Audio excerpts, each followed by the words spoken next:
Қайырлы күн, достар. Қаларыңыз қалай? Бүгінгі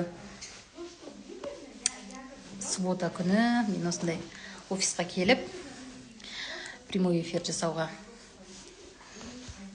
шықтым. Вообще негізі мынау мен екінші эфирім уже. Оно у меня не сохраняется почему-то. Қалайсыздар? Күндеріңіз қалай? Басталып жатыр. Бүгінгі суббота сағат 10. Мен эфирді міндетті түрде сақтап қоямын. Жалпы мен өзім таныстырып өтейін. Менің есімім Айгерім. Мен Өскемен қаласынан боламын.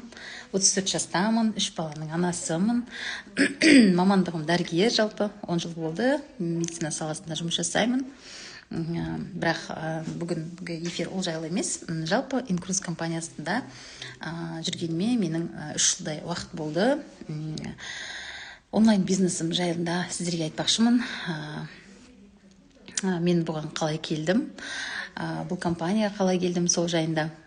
Жалпы 2022 жылы сентябрь айында мен осы компаниямен танысып, маған презентация жүргізеді. Осындай неде бір кафеда, сол жерде мен ұнап, маған бұл демалыстың түрі ұнап, жаңағы жинақтап баруға болатындығы туралы информацияны естіген кезде мені сол қызықтырғаннан кейін мен жаңағы күйеуім екеуміз келіп тыңдадық қой, сондықтан да екеумізге ұнайды да екеуміз кіреміз осы компанияға тіркеліп, шот ашып.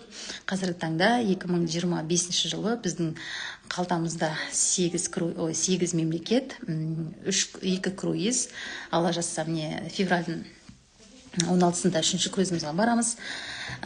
Ол бізде Европа елінде болады. Получается, Европа, Италия, Испания, Франция.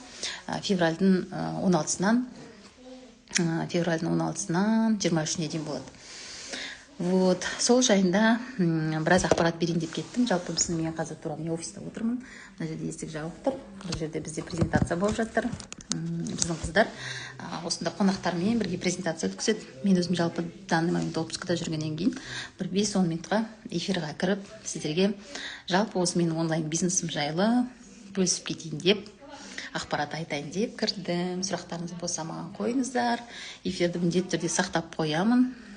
Жалпы мен енді прямой эфирларды жиі жүргіземін деп шештім. Өйткені онлайн бизнес болғандықтан адамдардың барлығы былай сұрақтарын қояды. Бірақ та осындай эфирмен жаңағы сұраққа жауап беріп, толық ашқанды жөн көрдім. Сондықтан да жиі осындай эфирлар жасап тұрамын. Менімен бірге болыңыздар. Жалпы енді өзім туралы айтатын болсам, мен өзі осы уақытқа дейін ешқашанда